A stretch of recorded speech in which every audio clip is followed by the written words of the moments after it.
दूसरा पार्ट भी आपने देख लिया। ये बड़ी बात है कि आपने आकिल शाह साहब को फॉलो करते हुए दूसरा पार्ट भी देख लिया। नो डाउट कि आकिल शाह साहब जिस तरीके से ये बात कर रहे हैं, ये तमाम स्पोर्ट्स के लोगों के लिए एक खजाना है। जहां वो फेडरेशंस को मशवरा दे रहे हैं, पाकिस्तान ओलंपिक को मशवरा दे रहे हैं, वहीं उन्होंने तीसरे पार्ट में ये बताने की कोशिश की है कि पाकिस्तान स्पोर्ट्स बोर्ड जो इतना बड़ा स्टाफ और उसका वो लेके चल रहा है, इसकी ज़रूरत नहीं है। उन्होंने कहा कि ऑस्ट्रेलिया, न्यूजीलैंड और अमेरिका की तर्ज पे एक काउंसिल या एक स्पोर्ट्स अथॉरिटी बनने की ज़रूरत है। जबकि उन्होंने एक और बात बड़ी अच्छी की कि प्राइम मिनिस्टर का क्या विजन होता है कि वो किसी भी फेडरेशन या किसी भी बोर्ड के, जैसे क्रिकेट बोर्ड के चेयरमैन को नॉमिनेट करता है, तो ये नहीं होना चाहिए। वो तमाम गेम्स के चेयरमैन होने चाहिए, तमाम गेम्स को पैट्रोनाइज करना चाहिए, लेकिन उनका ये किसी सूरत हक नहीं होना चाहिए कि वो किसी प्रेसिडेंट को किसी फेडरेशन या उसके मामलात में खलल करें। जबकि उन्होंने कोर्ट ऑफ आर्बिट्रेशन पे भी बात की, बोर्ड डिफेंस किया उन्होंने आर्बिट्रेशन काउंसिल को, और वो भी हमारी बहस इसमें शामिल है। जबकि सबसे बढ़ के जो मैं समझता हूँ कि उन्होंने बड़ी अच्छी बातें की कि स्पोर्ट्स, एजुकेशन, कल्चर और रिसर्च पे बात की, जो शायद बहुत कम लोगों को वो बातें पता होंगी जो शाह साहब ने इस पार्ट में की। लिहाजा पार्ट 3 की तरफ चलते हैं। उस दिन उन्होंने एक वहां पर बुलाया, क्या कहते हैं, कॉन्फ्रेंस थी एक इस्लामाबाद में स्पोर्ट्स के ऊपर। क्या हासिल किया? मिनिस्टर ही चला गया। नहीं, क्या हासिल किया? मुझे तो नहीं समझ आती कि क्या हासिल किया। बिल्कुल, इस पे मेरी एक वीडियो मैं आपसे शेयर करूंगा। और आपको पता है कि जो फेडरल मिनिस्टर है स्पोर्ट्स का, जो आईपीसी का मिनिस्टर है, अब मुझे एक चीज ये नहीं समझ आती कि आईपीसी के पास स्पोर्ट्स किस लिए? आईपीसी तो है इंटर प्रोविंशियल कोऑर्डिनेशन, और वो उस वक्त आई थी ये मिनिस्ट्री जिस वक्त डिवॉल्व हो रही थी। वो सारी मिनिस्ट्रीज जो है वो डिवॉल्व हो रही थी, 18th अमेंडमेंट, हाँ, लातादाद है। तो वो आपका काम है कि उनको स्मूथ डिवॉल्वमेंट के लिए वो मिनिस्ट्री बनी थी। उस मिनिस्टर का, आईपीसी के मिनिस्टर का क्या काम है हॉकी के साथ या फुटबॉल के साथ?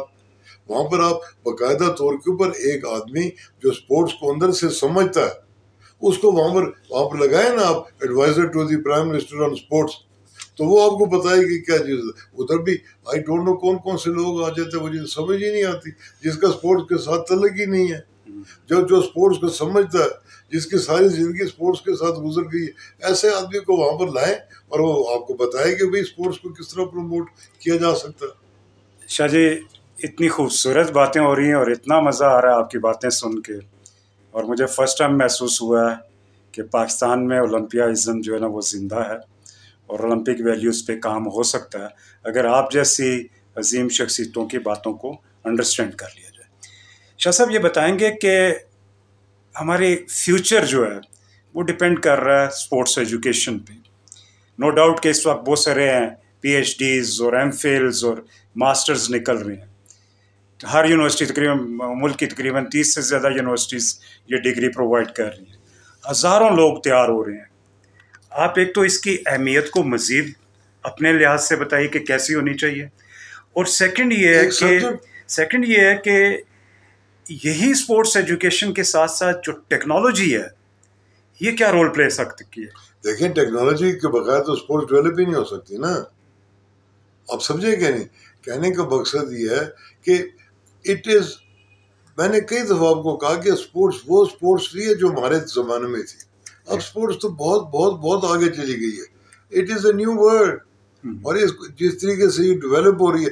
आपने ये बात की ना स्पोर्ट्स एजुकेशन की, मैं तो ये समझता हूँ कि स्पोर्ट्स डेवलपमेंट एक अलग से सब्जेक्ट होना चाहिए फ्रॉम स्कूल लेवल। आदमी को पता चले कि ये स्पोर्ट्स क्या चीज़ है, और फिर ये पेरेंट्स को भी ज़रा बच्चों को देखें एक्स्ट्रा करिकुलर एक्टिविटीज़ या स्पोर्ट्स जो है उसमें इन्वॉल्वमेंट जो है वो एजुकेशन के लिए लाजम है।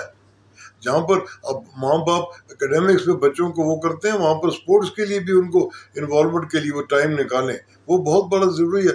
यहाँ पर तो we are producing book worms. सारा सुबह स्कूल गया बच्चा, अपने वजन से ज़्यादा बस्ता उठाया हुआ है, जब घर वापस आया तो उधर उनको होमवर्क शुरू हो गया, उसके बाद फिर थोड़ा सोया, फिर उसने अगले दिन का काम शुरू कर दिया। और जिस वक्त होते हैं इम्तिहान, उस घर के बीच में बच्चों के किताबों के और कॉपियों के अलावा और कोई काम है? थोड़ी सी एक्सकर्शन भी होनी चाहिए, कोई थोड़ा सा वो भी होना चाहिए। और जब छुट्टियां मिलती हैं तो जो होमवर्क मिल होता है वो माँ बाप वही कराते रहते हैं। तो कोई आपने देखा होगा कि वो सेहत वाइज या हेल्थ वाइज कुछ ज़्यादा बच्चे हम प्रोड्यूस नहीं कर रहे, प्रेशर एजुकेशन वाइज हम प्रोड्यूस कर रहे हैं, मगर वो भी लाजिम है, इट इज़ नेसेसरी कि वो बच्चों को थोड़ा सा स्पोर्ट्स की तरफ भी उनका वो रुझान होना चाहिए और उनको इनकरेजमेंट मिलनी चाहिए। शाह साहब, आपका फैमिली बिजनेस है टूरिज्म से रिलेटेड, और माशाल्लाह मैंने देखा है कि पाकिस्तान के बहुत सारी जगहों पे आपके इंफ्रास्ट्रक्चर्स हैं related to tourism. Sports tourism is a very important. I know, मैंने स्पोर्ट्स टूरिज्म बड़ा काम किया।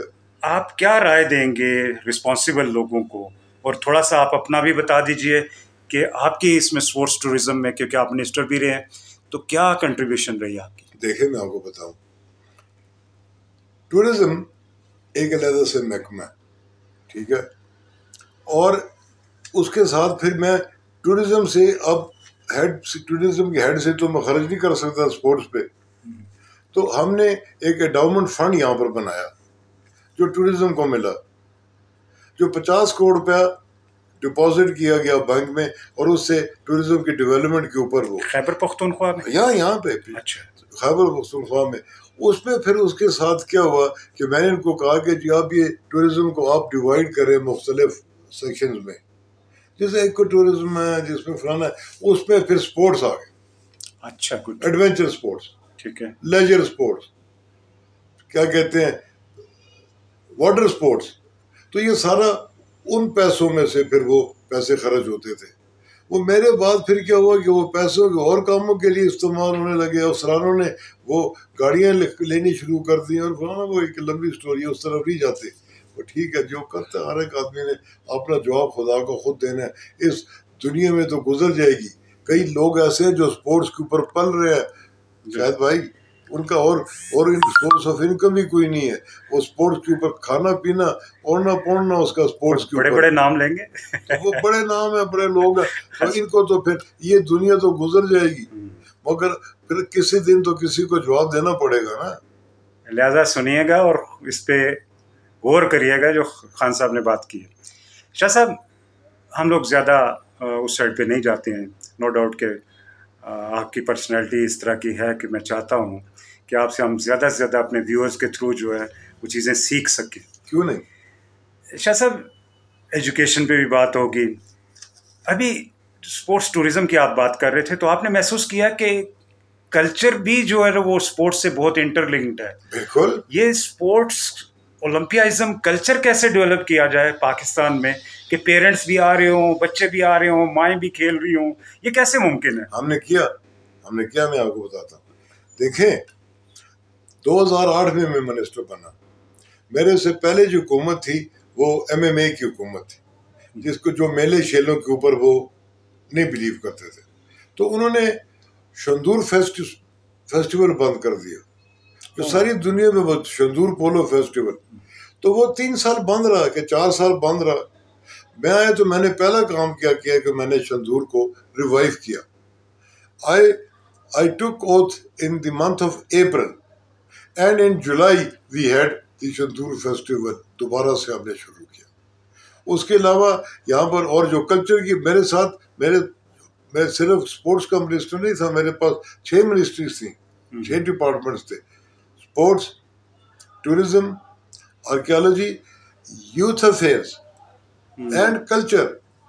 तो यहाँ पर एक निश्तर हॉल था जो बंद था, उसको जाके मैंने खोला, पहले दिन ही ओथ लेने के बाद पहले दिन, खुदा की कसम गलत बात नहीं कर रहा हूँ, जब मैंने एज अ मिनिस्टर ओथ लिया तो मैं गवर्नर हाउस में ओथ था, वहाँ से मैं निकला, मैं पहले वालिद साहब की कब्र पे गया, वहाँ पर जाके दुआ की, and next thing I did was I went to Nishtar hall. उसकी चाबी नहीं, मैं तोड़ो ताला जो तोड़ा था जाले पड़े हुए थे। अब वो निश्तर हॉल में हर किस्म के प्रोग्राम हो रहे हैं, वहाँ पर क्या कहते हैं बच्चे जाते हैं, वहाँ पर क्या कहते हैं ना तो कंपटीशन होते हैं, वहाँ पर स्पेलिंग भी होती है, वहाँ पर क्विज कंपटीशन होते हैं। तो ये हमारा कल्चर बताया जाता है कि हमारा क्या कल्चर है, बहुत बड़ा कल्चर है हमारा। और पेशावर जो है आपको पता ही है, तो 2600 साल पुराना शहर है, इसका कल्चर जो है वो तो ऐसे ऐसे लोग भूल जाते, उसको रिवाइव किया गया। बिल्कुल शाह साहब, ये बड़ी ज़बरदस्त काविशें हैं जो आपने की, और अल्लाह करे कि इनको कंटिन्यू रखा जाए। शाह साहब, एक मैं पिछले दिनों देख रहा था फेयर प्ले और इंटेग्रिटी पे, मुझे ओलंपिक का पहली बार कुछ चीज़ें बड़ी पसंद आना शुरू हुई कि पिछले 2-3 साल से वो ओलंपिक डे भी मना रहे हैं, ठीक है। उससे पहले वो लोग नहीं मना रहे थे, जबकि मैं इस्लामाबाद में अकेला मनाया करता था। खैर ये मैं बीच में से कट करूँगा। शाह साहब, ये जो वैल्यूज़ हैं, इनको नो डाउट कि हर तरह से बढ़ाने की ज़रूरत है। आप ये देखिए कि जिस वक्त हम लोग कोई एक्टिविटीज़ डेवलप करते हैं, उसमें टूरिज़्म को लेके आते हैं, उसमें अपने कल्चर को शो करते हैं। आपने देखा अगर Tour de France cycle race होती है, तो वो अपने ऐसे ऐसे एरिया से उसका रूट डेवलप करते हैं जहाँ से दुनिया को वो अट्रैक्ट करते हैं कि वो ये चीज़ें भी देखने आए। अपने ऐसे ऐसे विलेज में चले जाते हैं जहाँ पे कम से कम 15-15, 1600 साल पुरानी बिल्डिंग्स वहाँ पे मौजूद हैं। सो हम लोग यहाँ पे आते हैं अपने वापस अपने इस प्रोग्राम की तरफ, और मुझे बताइए कि एक सेकंड, मैं बात कर रहा था कि ओलंपिक जो है उसने वो फेयर प्ले और इंटेग्रिटी पे वर्कशॉप कराई। क्या आप चाहेंगे कि खैबर पख्तूनख्वा में ओलंपिक एसोसिएशन के अंडर जो है कोई इंटरनेशनल इस तरह की एक्टिविटी डेवलप हो जो ओलंपियाज़म के काजेज़ के बिल्कुल क्लोज हो? जैसे आप स्पोर्ट्स फॉर ऑल के एग्जेक्टिव मेंबर भी हैं OCA के, तो आप चाहेंगे कि ऐसी कोई इंटरनेशनल एक्टिविटी डेवलप हो? क्यों नहीं, मैंने कराई है नेशनल एक्टिविटीज़। आपको पता है कि मैंने पाकिस्तान में सबसे बड़ी एक इंटरनेशनल एक्टिविटी कराई है, जिसमें कि 17 ममालिक आए थे, और उसमें 5 ममालिक जो यूरोपियन थे, वो एक हमने माउंटेन बाइक रेस कराई थी, जो कि अगर कभी आप गए हैं कगान, नारान से वो नीचे आई जनाब अली सैफुल मुलूक से नारान, और नारान से आके वो कगान से होते हुए उधर शोगरान से ऊपर सिरीपायत तक गई, और वो इतना एंजॉय किया उन्होंने। वो अगले साल भी किसी वजह से नहीं हो सकी, वो वहाँ पर लोगों ने, क्योंकि वो उसमें लड़कियाँ भी थीं, तो हमारा कल्चर वो उस इलाके के इस किस्म का था कि उन्होंने शोर कर दिया, किसी मौलाना साहब ने किसी मस्जिद में कहीं बात कर दी, तो फिर अगले साल वो आने से घबरा गए, मगर वो हमने कराई। मैंने यहाँ पर पेशावर में ये पीस रेसलिंग कराई थी, जिसमें 4, मैं उसी पे आ रहा था। हाँ, इंडिया था उसमें, बिल्कुल, बांग्लादेश था उसमें, श्रीलंका था और पाकिस्तान था, और बड़ा ज़बरदस्त यहाँ पर इनोकी को बुलाया, खुदा उसको जन्नत और फिरदौस पे उसको भी जगह दे। यहाँ पर हमने उसको इनोकी को बुलाया। ये पेशावर जो कयूम स्टेडियम है, ये मैंने भरा हुआ कभी नहीं देखा। इनोकी के ऊपर वहाँ पर बिल्कुल जगह नहीं थी खड़े होने की, तो उसने आके वो पीस मिशन के ऊपर आया था। मैंने रिक्वेस्ट की, यहाँ पर एक सजाद शाह साहब है पिंडी के, जो आपने जाना, वो बड़ा मशहूर पैराग्लाइडर और ये क्या कहते हैं एडवेंचर स्पोर्ट्स का बहुत एक्सपर्ट है, वो लेके आए सजाद शाह, उनकी सजाद शाह, उनकी वाइफ भी जैपनीज है और वो जैपनीज बोलते भी है। वो इनोकी को यहाँ पर लेके आए, यहाँ पर उनको पेशावर में हमने चक्कर लगाया, वो गए जहाँ पर सारा पेशावर उमड़ आया जनाब। बिल्कुल, आई रिमेम्बर दैट, वो बहुत खूबसूरत इवेंट था। शाह साहब, इस वक्त जो है फ्यूचर जो है ओलंपिक का खैबर पख्तूनख्वा में क्या देख रहे हैं, एक, और सेकंड ये मुझे बताइए कि इस वक्त आप क्या लेगेसी छोड़ के जाना चाह रहे हैं ओलंपिक खैबर पख्तूनख्वा में? देखिए, खैबर पख्तूनख्वा में एक तो ये है कि मैं तो अभी मतलब almost now I am the going to become 75 और अब पता है कि ओलंपिक्स में आप नहीं रह सकते एग्जीक्यूटिव बोर्ड में 75 साल की। जब मैं 30th of February को आई बी 75 अभी मैं हूँ पाकिस्तान में। मैं एग्जीक्यूटिव कमेटी का भी मेंबर हूँ, सीनियर वाइस प्रेसिडेंट भी हूँ, यहाँ पर प्रेसिडेंट हूँ। मगर ये है कि ये फिर एक टाइम ऐसा आएगा कि किसी और के लिए जगह छोड़नी पड़ेगी। मगर मेरा ये है कि मैं स्पोर्ट्स का ओहदा छोड़ सकता हूँ, मगर स्पोर्ट्स के साथ तलक नहीं छोड़ सकता। ये आपको छोड़ना भी नहीं चाहिए, क्योंकि दैट्स व्हाई मैं जब तक सांस ले रहा हूँ मैं स्पोर्ट्स की खिदमत करता रहूँगा। और मेरी ज़रूरत जब भी पड़ेगी, वो पाकिस्तान ओलंपिक एसोसिएशन को हो या यहाँ पर खैबर पख्तूनख्वा हो, मैं मौजूद रहूँगा विदाउट एनी ओहदा या विदाउट एनी वो, मैं वॉलंटरली काम करूँगा इंशाल्लाह ताला। बड़े भाई, यही आपकी मेरे ख्याल से हशाश पे हशाश और चुस्त ज़िंदगी का राज है कि आप नौजवानों के साथ जुड़े हुए हैं। और बाज़ मैं आपको बड़ा भाई कहने के बजाय समटाइम्स दिल करता है कि आपको छोटा भाई बोलूं। ठीक है, माशाल्लाह, मुझसे कम से कम 10-11 साल छोटे हैं। बिल्कुल ऐसा ही है, लेकिन अल्लाह ताला आपको सेहत और ज़िंदगी दे। आपको भी। और बहुत खूबसूरत बातें हुई मेरी आपसे, और मुझे ज़िंदगी के बेहतरीन इंटरव्यूज़ में से ये एक है। और आखिर में शाह साहब मैं चाहूँगा कि आप कोई बेहतरीन सा मैसेज, गोल्डन वर्ड्स दे दें खिलाड़ियों को, स्पोर्ट्स के लोगों को। देखिए, स्पोर्ट्स के लोगों को मैं यही कहना चाहूँगा कि पहली बात तो ये है कि आपने अपना जो भी सीनियर्स हैं उनसे सीखना है। हर एक बच्चे का या बच्ची का कोई ना कोई मॉडल होता है जिससे वो देखना चाहता है। अभी आपने मुझे बात की कि आप जब बचपन में आप कमेंट्री से इम्प्रेस थे तो उसी वजह से आप जिम्नास्टिक की तरफ गए और वो किया आपने। तो इसी तरीके से उनको देखे, आपका मॉडल होना, आपका आइडियल होना बड़ा ज़रूरी है, उसको फॉलो करना बड़ा ज़रूरी है। और इंशाल्लाह ताला आप देखिएगा कि स्पोर्ट्स में पाकिस्तान बेहतरी की तरफ जाएगा। मगर इसमें एक सजेशन मैं देना चाहता हूँ, और वो ये है कि एक तो ये है कि ये पाकिस्तान स्पोर्ट्स बोर्ड को ख़त्म किया जाए, अथॉरिटी बनाई जाए, जैसे मैंने आपको बताया कि उसमें कौन कौन लोग होने चाहिए। और फिर दूसरा ये है कि स्पोर्ट्स का जो एडवाइज़र है, वो स्पोर्ट्स का एडवाइज़र तो सिर्फ वहाँ पर अगर है बैठा इस्लामाबाद में ही बैठ के अगर वो चाहेगा कि स्पोर्ट्स प्रमोट कर देगा तो ऐसे नहीं होगा, ऐसे हो नहीं सकता। सारे पाकिस्तान का दौरा करना चाहिए। अब जो डीजी स्पोर्ट्स यहाँ पर आता है, मैंने कभी किसी डीजी स्पोर्ट्स को पेशावर आते देखा ही नहीं है। एक साहब आए थे एक दफ़ा, वो डॉक्टर गंजेरा साहब को मैंने देखा था कि वो यहाँ पर आए, उसके अलावा कभी कोई नहीं आया। बस शायद आसिफ ज़मान आया था। जी, आसिफ ज़मान, वो तो थे इधर के, वही थे इधर के। मगर भी जब डीजी स्पोर्ट्स बने तो वो भी बहुत काम आया, सच्ची बात में आपको। मगर कहने का मकसद ये है कि डीजी स्पोर्ट्स का क्या काम है कि वहाँ पर दफ्तर में बैठा हुआ है। असल में डॉक्टर अख्तर नवाज गंजेरा का या आसिफ ज़मान का जो है ना, वो स्पोर्ट्स से ताल्लुक़ था।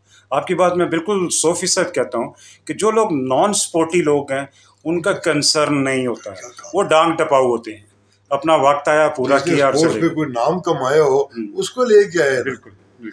अब ये क्या कहते हैं, सेक्रेटरी भी स्पोर्ट्स का होना चाहिए, जो कि ठीक है ब्यूरोक्रेट है, मगर कभी कोई स्पोर्ट्स के साथ कोई तल्लुक तो ऐसा नहीं है कि कोई ऐसा सेक्रेटरी ना हो जिनको पब्लिक स्कूल्स के पढ़े हुए हैं, कोई कैडेट कॉलेजेस के पढ़े हुए हैं, कोई क्या कहते हैं फौज से रिटायर, जो फौज से एक आदमी रिटायर हुआ है और आ गया वो सिविल सर्विस में, वो कैप्टन रिटायर था या मेजर था, उसको भी स्पोर्ट्स के मुतालिक पता तो होता ही है। मगर एक आदमी ऐसा जाएगा कि जो लोगों से पूछता फिरता है कि मैं क्या करूँ, तो उसको किसी ने क्या करना है, वो स्पोर्ट्स को क्या प्रमोट करेगा। और फिर एक कॉम्बिनेशन होनी चाहिए। और फिर यह है कि पाकिस्तान ओलंपिक एसोसिएशन की एग्जीक्यूटिव कमेटी रोटेशन के ऊपर होनी चाहिए। हर दफ़ा लाहौर में गई, कभी पेशावर में करो, क्वेटा में करो, कराची में करो, मैंने कराई थी। देखें, मुझे जो बातें याद आती है तो उसमें ऐसे ही कि वो पहले किसी ने की, मैंने executive committee Pakistan Olympic association की अपने घर में कराई थी, नथा गली में, जहाँ पे वाजिद अली शाह साहब और ये सारे आए थे। तो इस तरीके से को पता तो चले लोगों को कि भाई उधर लाहौर में ही बैठे और लाहौर में ही ख़त्म हो जाए, इस तरह तो नहीं है। अब पाकिस्तान ओलंपिक एसोसिएशन है, you should go around Pakistan, you should visit each and every capital of each province. Shah साहब, मैं देख रहा हूँ कि जितनी देर से हम लोग बातें कर रहे हैं, एक से बढ़ के एक बात है। As a senior vice president, हो सकता है मैं गलत कहूँ, लेकिन आपने मेरी तरदीद करनी है अगर मैं गलत कह रहा हूँ, कि पाकिस्तान ओलंपिक एसोसिएशन में सीनियर मोस्ट होने के बावजूद आपको इंटरिम प्रेसिडेंट क्यों नहीं बनाया गया, जबकि आपका टेन्योर जस्ट फरवरी तक है? ये मेरा भी सवाल है। मेरा भी सवाल ये है कि आपने बना दिया, वो आपने कोई कोड करते हैं कोई कॉन्स्टिट्यूशन से, मुझे जो बनाना नहीं था, फिर तो कॉन्स्टिट्यूशन में जो भी आप कोड करें आप कर सकते हैं, मगर मुझे ये बताया जाए कि मैं सीनियर वाइस प्रेसिडेंट था और वैसे भी मैंने स्पोर्ट्स की बहुत ज़्यादा खिदमत की है और स्पोर्ट पाकिस्तान ओलंपिक एसोसिएशन का बहुत बहुत बड़ा सपोर्टर में रहा हूँ। मैंने इनको हर जगह सेनेट के फ्लोर के ऊपर उठ के मैंने सपोर्ट किया।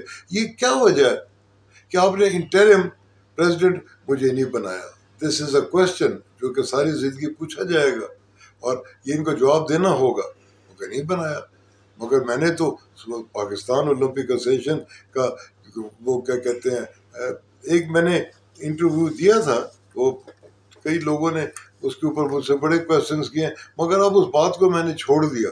मैंने इसलिए छोड़ दिया कि उन्होंने एक बात लिखी मुझे, और वो उन्होंने लिखी थी, जनाब अली, कि आपने ये जो बातें की हैं ये बातें आप विड्रॉ करें और एल्स आपका केस डिसिप्लिनरी कमेटी में को भेजा जाएगा। तो भेजो ना, मैंने तो लिख के दे दिया कि डिसिप्लिनरी कमेटी में नहीं भेजते, इसीलिए भेजते कि वहाँ दूध और दूध का पानी होएगा। अच्छा शाह साहब, वैसे ये बड़ी अच्छी बात आपने की। अच्छा, मेरे जहन में तो ये भी है कि आप तो जिसमें वो प्रेसिडेंट बनाए गए हैं उसमें तो आप खुद चेयर कर रहे थे शायद। जिसको बनाया, जिस उस कमेटी को या जो मीटिंग चल रही थी उसको तो चेयर आप नहीं कर रहे? मैंने चेयर किया। ओके, मैं जूम पे था ना। अच्छा, तो अच्छा। वो तो पहले से वो वहाँ पे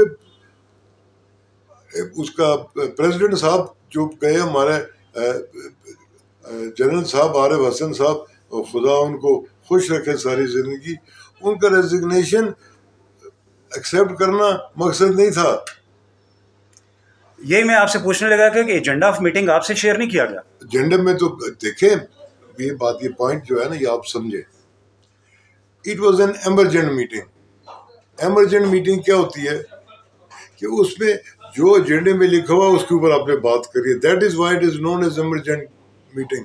उसमें एनी अदर मैटर भी नहीं होता, बस रेजिग्नेशन था जनरल साहब का। रेजिग्नेशन आपने एक्सेप्ट कर लिया, ठीक है।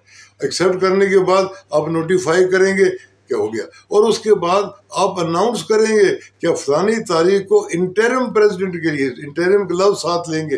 अभी भी आप जो प्रेसिडेंट लिखते हैं गलत लिखते हैं, you have to write interim president because he is not an elected president. Interim president जो है वो इलेक्ट किया जाएगा फलानी तारीख को, और जो जो उसमें इंटरेस्टेड है, वो जो जो उधर वो क्वालिफाई करते हैं उसको प्रेसिडेंट बनने को, वो आए।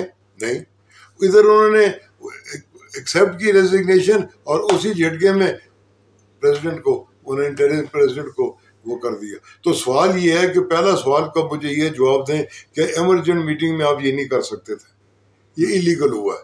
और दूसरा ये है कि आपके पास सीनियर वाइस प्रेसिडेंट मौजूद है, तो आपने उसको क्यों नहीं किया? हालांकि उसके बीच में प्रोविजन है, क्या कहते हैं, चार्टर में, कॉन्स्टिट्यूशन में। तो लोगों को ये कहते फिरते हैं कि उसकी एज पूरी हो गई।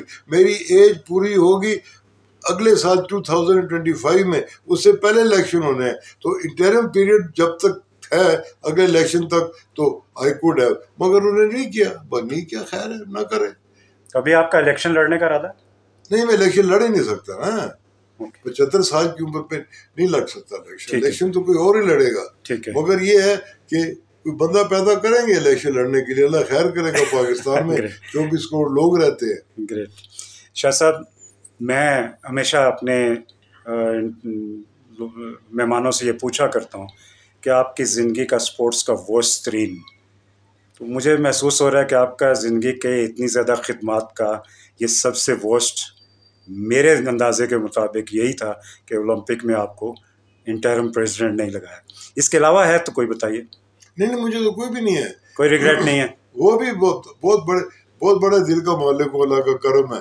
और बहुत, आपको मेरे वालिद साहब का नाम भी आपने सुना होगा, उसकी मैं औलाद हूँ, इस किस्म की बात की। आपको पता है कि मैंने आपको बताना भूल गया कि my father Syed Mohammad Ayub was office bearer of the first Pakistan Olympic Association under the Quaid Azam Mohammad Ali Jinnah के साथ वो ओलंपिक एसोसिएशन के वो मेंबर थे। ग्रेट।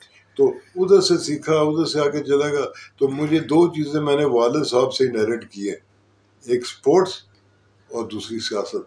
सियासत भी क्लीन सियासत की है, अल्लाह का फजल है। बिल्कुल ही जिस तरह आपके सामने ये सफ़ेद कपड़े पहन के बैठा हूँ, इसके ऊपर कोई दाग ना था ना होगा। हमारे व्यूअर्स को क्या मैसेज देंगे? मैं आपके व्यूअर्स को यही मैसेज दूंगा कि ये अब जो ये सिस्टम आ गया थी, पहले तो नहीं था, अभी तो कितना एक्सपेंड कर गया ये सोशल मीडिया, और मीडिया कितना आगे चला गया, और मीडिया का भी बहुत बड़ा रोल है स्पोर्ट्स प्रमोशन में। ये भी मैं आपको कह दूँ, जब तक ये एक गेम हो रही है और उसको जब तक आपका कैमरा नहीं बताएगा तो किसको क्या पता है जंगल में मोर नाचा किसने देखा। और फिर जो लिखने वाले हैं अब तो बड़े बड़े ज़बरदस्त हैं।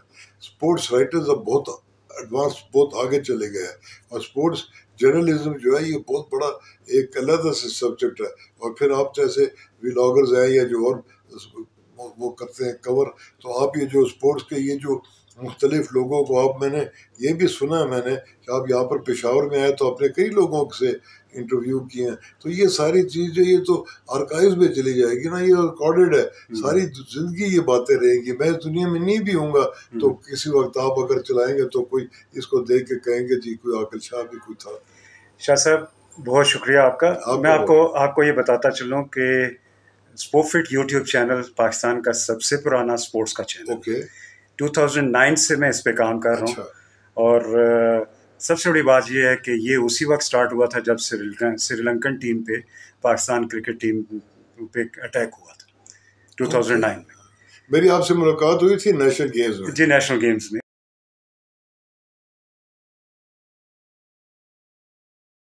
खैर बहुत शुक्रिया शाह साहब, आखिरी वर्ड्स फॉर मेरे चैनल के लिए जो कहना चाहिए। अल्लाह आपको खैरियत से वापस ले जाए, खुश रहे। दूसरा ये है कि पेशावर में जब भी कोई खिदमत हो मैं हाजिर।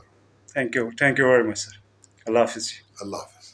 सईद आकिल शाह साहब के साथ जो एक्सक्लूसिव इंटरव्यू है, वो इंटरव्यू सिर्फ सैयद आकिल शाह साहब की ज़ात का नहीं है, बल्कि उनकी ज़ात के अंदर एक खजाना है जो 40 साल ओलंपियाज़म का है, ओलंपिक से वो रिलेटेड रहे। फिर उनके वालिद पाकिस्तान की पहली ओलंपिक कमेटी, जिसके कायदे आज़म जो है ना, गवर्नर जनरल पाकिस्तान जो थे कायदे आज़म मोहम्मद अली जिन्ना, उसके हेड थे। उनके साथ उन्होंने एग्जीक्यूटिव काउंसिल के तौर पे काम किया। वो ओलंपियन भी हैं। 36 में लाला अयूब जो है ना वो खेल चुके हैं। इनके नाम का एक स्टेडियम भी है पेशावर में।